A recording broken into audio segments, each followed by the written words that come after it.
Bienvenidos a la 11ª clase de este estudio que estamos teniendo del libro de Génesis. Tomando un cafecito, creo que no hay nada mejor, de empezar la 11ª clase.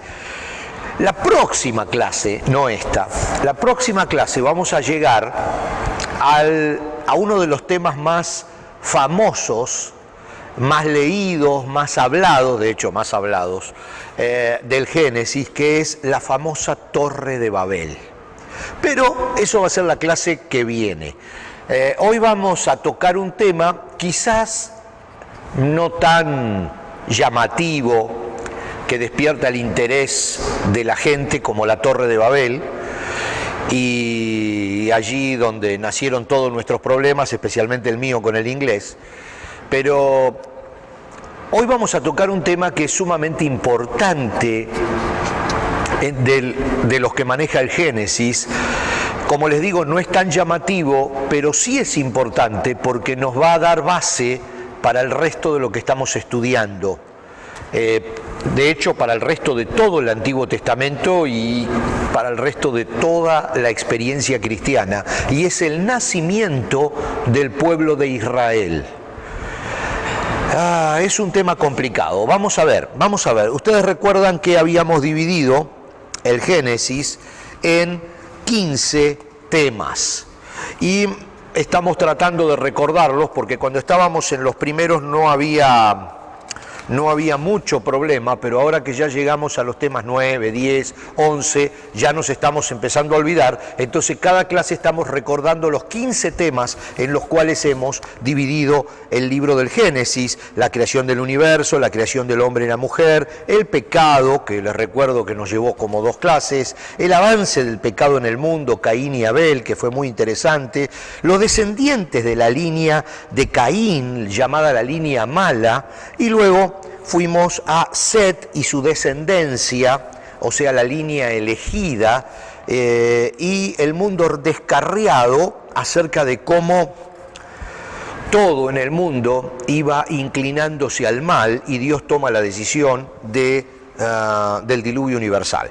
Y la clase pasada y la anterior estuvimos conversando acerca del diluvio universal. Y vimos algunos detalles, especialmente la clase pasada, de cómo ese diluvio está reflejado o expresado en las distintas culturas del mundo y no solamente en la Biblia. Y pudimos ver que desde la Mesopotamia, en Asia, hasta las islas del Pacífico, como la isla de Pascua, en todos lados hay distintas historias, leyendas, acerca de este diluvio universal que acabó con toda la humanidad, menos un grupo elegido. Cada uno lo ve desde su ángulo, pero el punto es que confirma la historia bíblica de que un grupo, una familia fue elegida por Dios junto con un representante de cada cosa creada en la creación para darle una segunda oportunidad a la creación y todo lo demás destruido. Entonces hoy nos toca bajarnos de ese arca, donde hemos estado por 40 días y 40 noches, más todo el tiempo que no llovía, pero que duró la inundación, o sea, lo que duraron las aguas sobre la tierra. Y vamos a comenzar a ver el concepto de la repoblación de la tierra. Seguido, el punto número 10 es Babel, pero eso ya lo vamos a ver la clase que viene, pero se los anticipo para que estén motivados la clase que viene para venir y para verla, porque es un tema realmente muy interesante. Tenemos algunas fotos, algunos dibujos antiguos acerca de la Torre de Babel, y también tenemos algunos escritos de historiadores como Heródoto y otros historiadores que hablan acerca de la historia de Babel. O sea que nos salimos un poco del contexto bíblico para ver otros historiadores cómo manejaron el tema de esta ciudad tan importante de la antigüedad y la torre que construyeron en medio. Todo eso es motivacional, es para la clase que viene. Hoy vamos a comenzar a trabajar este tema que venimos arrastrando desde que empezó el Génesis. En algún momento dijimos que de Adán y Eva salió, por decirlo de alguna manera, a veces es difícil explicarlo, una línea buena y una línea mala. Ahí tenemos uno de sus hijos que se convirtió en un asesino porque mató a su hermano, pero luego Adán y Eva tuvieron más hijos y uno de ellos fue lo que se llama la línea buena, la línea elegida, de donde después sale Noé y después de donde descendientes de los hijos de Noé sale Abraham. Entonces hay como una línea que nosotros podemos seguir en el Antiguo Testamento, en el Génesis, de la línea buena. La llamamos así porque personas que deciden seguir al Dios de sus padres, a Jehová, Dios. Y vemos a través de todo el Génesis cómo Dios va bendiciendo a esa gente, y por el otro lado vemos a los que toman la otra decisión de no seguir al Dios de sus padres. Y vemos a través del Génesis y luego a través del resto del Antiguo Testamento y de la historia de la humanidad completa, vemos cómo fueron, digamos, siendo lastimados por sus propias decisiones. No contaron con la bendición de Dios y sus propias decisiones les cayeron encima. Y hasta el día de hoy tienen vidas medio desdichadas por su forma de ser. Yo quiero darles una especie de anticipo, pero es bien complicado porque es muy grande el tema, así que vamos a ir avanzando. Vamos a hablar del concepto de la repoblación de la tierra. Como decíamos recién, la inundación llega a un punto que se retira, que baja. Entonces leemos en el Génesis capítulo 8, del 13 al 22, que Noé tenía 601 años de edad, y el primer día del nuevo año, 10 meses y medio después del comienzo del diluvio, 10 meses y medio después del comienzo del diluvio, más de 300 días después de que comenzara a llover, porque llovió 40 días y 40 noches, pero hasta que después se fue el agua, y la tierra se secó muchísimo más. Entonces, dice que 10 meses y medio después del comienzo del diluvio, las aguas del diluvio se habían secado de la tierra casi por completo. Noé levantó la cubierta de la barca y vio que la superficie de la tierra se estaba secando. Pasaron otros 2 meses más y por fin la tierra quedó seca. 1 año pasó hasta que se pudieron bajar. Entonces Dios dijo a Noé: todos ustedes, tú y tu esposa y tus hijos y sus esposas, salgan de la barca. Suelta a todos los animales, las aves, los animales y los animales pequeños que corren por el suelo, para que puedan ser fructíferos y se multipliquen por toda la tierra. Entonces Noé, su esposa, sus hijos y las esposas de sus hijos salieron de la barca, y todos los animales grandes y pequeños y las aves salieron de la barca pareja por pareja. Ustedes recuerdan que cuando está esa flechita verde, quiere decir que el texto bíblico continúa. Entonces, luego Noé construyó un altar al Señor y allí sacrificó como ofrendas quemadas los animales y las aves que habían sido aprobados para ese propósito. Aquí hay un detalle que no lo vimos anteriormente, pero cuando Dios le da la orden a Noé de que entre al arca una pareja de cada animal creado, no queda allí. Además le dice que entre al arca animales sueltos, por decirlo así, que no tenían nada que ver con la conservación de la especie y que iban a ser, imagino, para el sacrificio y para la comida, porque ellos no se iban a comer los animales que tenían ahí pareja por pareja, porque si no, no quedaba nada. Imagínense 1 año, como 8 personas comiendo, si fueran argentinos, al menos vacas seguro que no quedaban. Así que evidentemente cargaron otro tipo de alimentos, incluso alimentos vivos, o sea, animales para comer y animales para el sacrificio. Entonces, esos animales que cargaron en el arca para el sacrificio y que ya estaban destinados para el sacrificio, son los que fueron sacrificados como agradecimiento al Señor por esta nueva oportunidad.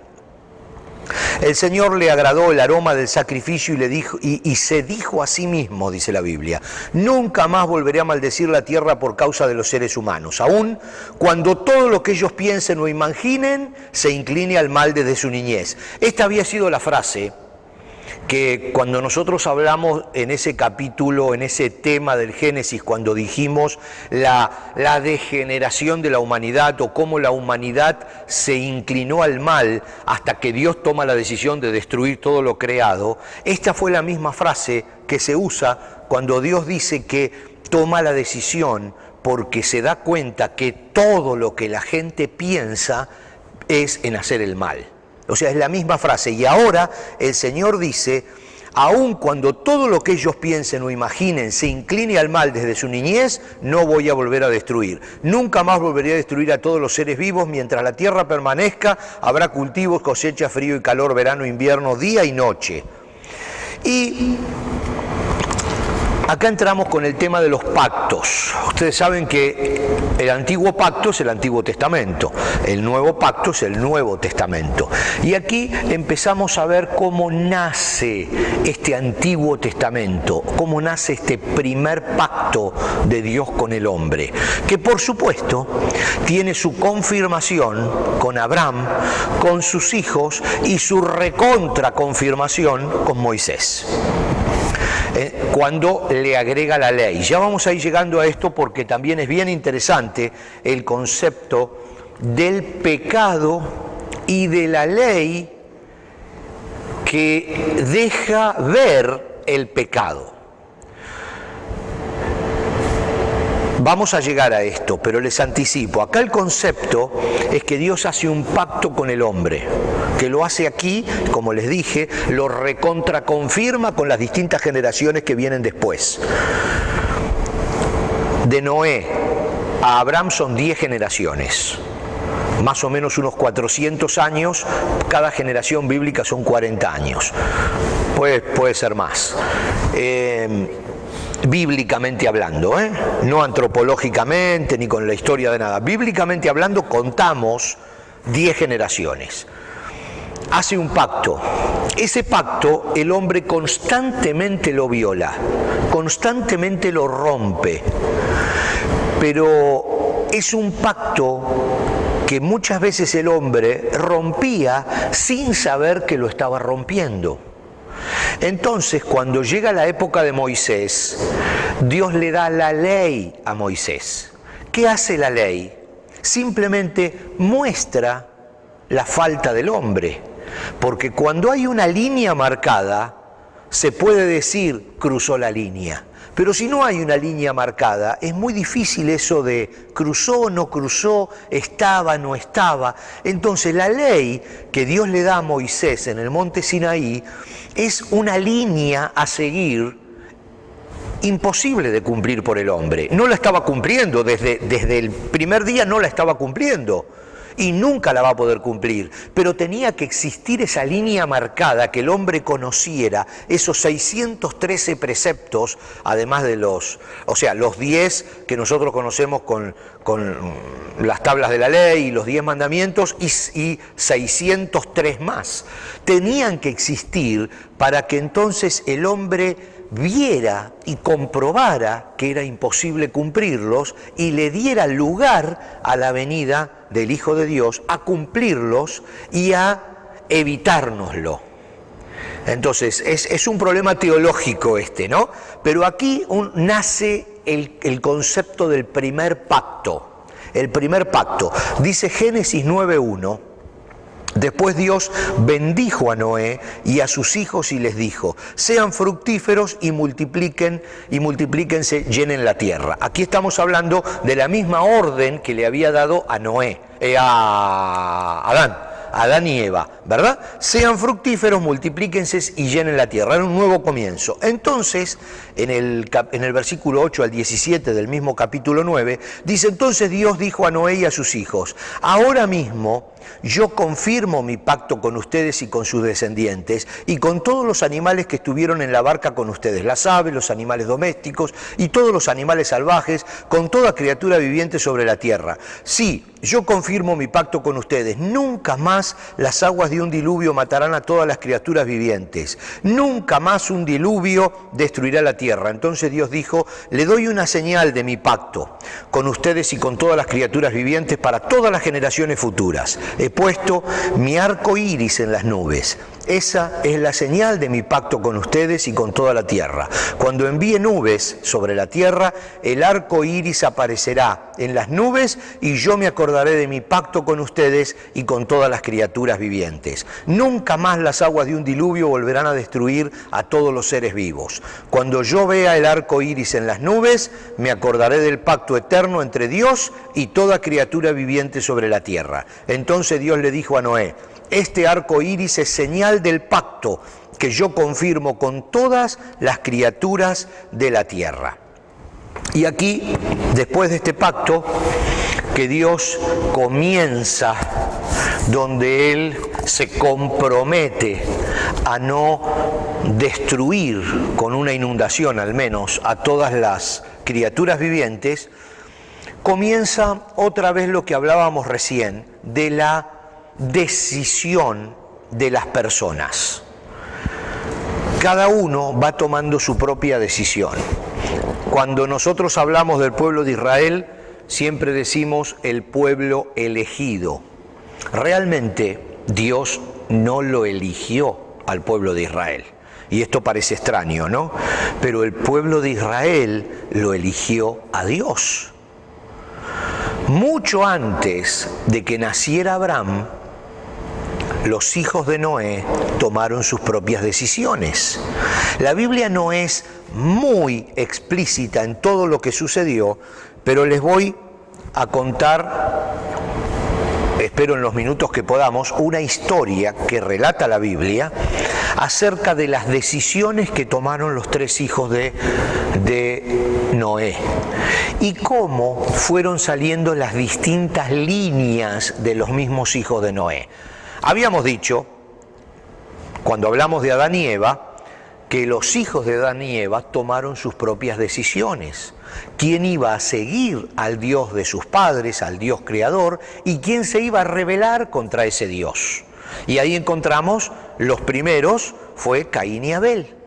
Y ahí encontramos como uno toma la decisión de agradar a Dios y el otro no solo que toma la decisión contraria, sino que se enoja con el hermano que agrada a Dios y lo mata. Entonces ahí ya vemos cómo a partir del pecado cada persona toma su propia decisión. Y entonces esta línea, que es la línea mala, podríamos decir que fallece toda en el diluvio. Esta, que es la línea buena de los que tomaron la buena decisión de seguir a Dios, termina en Noé. Si nosotros seguimos la genealogía, sí, por supuesto, no hay otra opción, termina en Noé. Pero luego, en Noé comienza otra vez, de nuevo todo. Cada hijo de Noé toma sus propias decisiones. Y ahí tenemos a uno de los hijos de Noé que toma la decisión de seguir al Dios de sus padres, y Abraham sale de ese hijo que toma la decisión de seguir al Dios de sus padres. Entonces ahí vemos cómo tenemos otra vez dos líneas. No es que Dios lo elige a Abraham, es que Abraham ya forma parte de una línea de 40 generaciones que vienen adorando a Dios. Y que sale precisamente de uno de los hijos de Noé que toma la decisión de respetar al Dios de sus padres. Entonces, cuando Dios lo llama a Abraham, ya estaba elegido porque él había decidido seguir a Dios. Él y todos sus ascendientes sería, toda su línea genealógica había decidido por Dios. Entonces lo llama Dios a Abraham, ya lo vamos a ir viendo, y Abraham confirma, dice, sí, estoy dispuesto. Y ahí comienza el pueblo de Israel. Pero no es que Dios elige a alguien que no sabía de lo que se estaba hablando. No es que Dios agarra y dice, a ver, lo elijo a Abraham, no sé de dónde salió, no sé quién es, pero Abraham es un descendiente directo del que tomó la decisión de seguir a Dios. Entonces ahí podemos ver cómo simplemente Dios continúa bendiciendo a la línea que decide por él. 10 generaciones después. Entonces, vamos a ver rápidamente este tema. A medida que lo vayamos estudiando, yo creo que vamos todos a ir agarrándole un poquitito más la vuelta y el concepto, ¿no? Porque no es simplemente historia, aquí hay algo mucho más profundo. Génesis 9:18 dice, los hijos de Noé que salieron de la barca con su padre fueron Sem, Cam y Jafet. Vamos a tratar de recordar esos tres nombres. Si no podemos seguir hoy con este tema, lo vamos a seguir la clase que viene y vamos igual la clase que viene a tocar Babel, así que no se me vayan, ¿eh? Pero Cam, dice Génesis 9:18, es el padre de Canaán. Canaán es la tierra de Canaán, es la tierra prometida.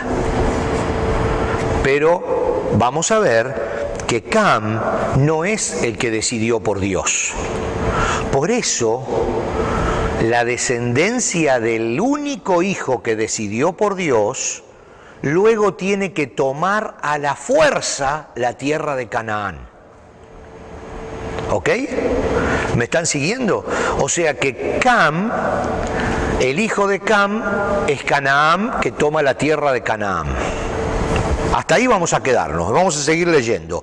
De esos tres hijos de Noé provienen todas las personas que ahora pueblan la tierra. Eso lo dice Génesis 9:18. Aquí vemos lo que estamos hablando. Dios eligió un pueblo, el pueblo de Israel, ¿correcto? Lo que veníamos diciendo recién. Pero veremos que Dios elige a quien lo elige primero a Él. Entonces, lo que yo les contaba recién, vamos a tratar de hacer una proyección. Y este es un tema profundo, por eso le estoy dando muchas vueltas, ¿eh?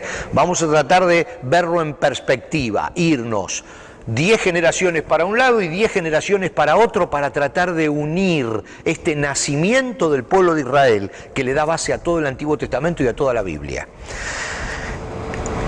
El hombre con sus actos, y esta es una forma de ser de Dios, que se mantiene en absolutamente todo el Antiguo y el Nuevo Testamento. El hombre con sus actos siempre elige su destino. Vamos a avanzar un poquito. Noé sale del arca con sus hijos, con su mujer y con las mujeres de sus hijos. Edifica un altar. ¿Ok? Hasta ahí estamos bien. Edifica un altar. Se establece en la tierra. Absolutamente toda la tierra le corresponde ahora. Vamos a ver las nuevas familias que poblaron la tierra. ¿Está siendo muy complicado? ¿Me estoy enroscando mucho? Bueno, las nuevas familias que poblaron la tierra. Génesis 10. Vamos a volver bastante sobre este tema. Dice, este es el relato de las familias de Sem, Cam y Jafet, los tres hijos de Noé, a quienes les nacieron muchos hijos después del diluvio, y se esparcieron todos los hijos de Noé por toda la tierra, por sus tribus y lenguas. Por ahora la Biblia dice lengua, Génesis 10, aunque todavía no llegamos a Babel. Pero en este entonces todavía se mantenía una sola lengua para todos. A partir de la historia de Babel, la torre, ya comenzaron a separarse por lenguas, por idiomas, por dialectos. Vamos a ver la historia básica que trae dolor hasta el día de hoy. Yo creo que la vamos a poder leer nada más y vamos a comenzar ya con la explicación la clase que viene. Génesis 9, 18 al 29 dice, los hijos de Noé que salieron de la barca con su padre fueron Sem, Cam y Jafet. Esto ya lo habíamos visto antes. Cam es el padre de Canaán. De estos tres hijos de Noé provienen todas las personas que ahora pueblan la tierra. Después del diluvio, Noé comenzó a cultivar la tierra y plantó un viñedo. Cierto día bebió del vino que había hecho y se emborrachó. Estamos leyendo una de las historias que marcaron la diferencia, ¿eh? Y estaba recostado y desnudo dentro de su carpa. Cam, miren esto, el padre de Canaán, vio que su padre estaba desnudo y salió a contárselo a sus hermanos. Primera actitud. La Biblia no dice más, pero evidentemente no fue una actitud buena. O sea, fue algo bien malo lo que hizo. Aunque la Biblia no da mucho más detalles, pero después nosotros nos vamos a dar cuenta que eso fue bien malo lo que hizo. Hizo algo así como escarnio, se burló, se lo fue a contar a todos, o sea, fue algo muy, muy profundo que era como testimonio de su forma de vida. Entonces Sem y Jafet, los otros dos hermanos, tomaron un manto y se lo pusieron sobre los hombros y entraron de espalda a la carpa para cubrir a su padre. Mientras lo hacían, miraban para otro lado a fin de no ver a su padre desnudo. Cuando Noé despertó de su estupor, se enteró de lo que había hecho Cam, su hijo menor, y entonces maldijo a Canaán, el hijo de Cam. O sea, acá hay una historia bien profunda. Nosotros estamos leyendo como una especie de resumen, pero tenemos que imaginarnos que esto fue algo muy serio porque el padre está maldiciendo a su nieto. Es algo bien serio. Pero miren lo que le dice: maldito seas, Canaán, que sea el más inferior de los siervos para con sus familiares. ¿Qué está diciendo? Que Cam iba a ser inferior a sus otros dos hermanos. Entonces dijo Noé: bendito sea el Señor de Sem, y sea Canaán su siervo. Que Dios extienda el territorio de Jafet, que Jafet comparta la prosperidad de Sem, y sea Canaán su siervo. Se está complicando, pero miren esto. Muchos años después, muchas generaciones después, Dios llama a Abraham y le dice: sal de tu tierra, eso lo recordamos todos, deja tu familia porque tienes que ir a cumplir algo que sucedió hace 400 años atrás. ¿Qué sucedió hace 400 años atrás? Que Noé dijo que la tierra de Canaán le pertenecía a los descendientes de Sem. Abraham era descendiente de Sem y Canaán vivía en la tierra de Canaán. ¿Qué fue la promesa? Que Sem iba a tomar Canaán. ¿Quién es Sem? Es el pueblo de Israel, porque de Sem nace Abraham y de Abraham nace el pueblo de Israel. ¿Y qué hace el pueblo de Israel? Lucha hasta destruir a quienes estaban en la tierra de Canaán. ¿Y quiénes estaban en la tierra de Canaán? Los descendientes que habían sido maldecidos por Noé. Entonces, el pueblo de Israel es consecuencia de una bendición y el pueblo de Canaán es consecuencia de una maldición. Entonces, a partir de ahí estamos viendo cómo nace el pueblo de Israel y la seguimos en la próxima clase, porque creo que esta ya fue bien confusa por los pocos minutos que estuvimos hoy. Los espero en la próxima entonces.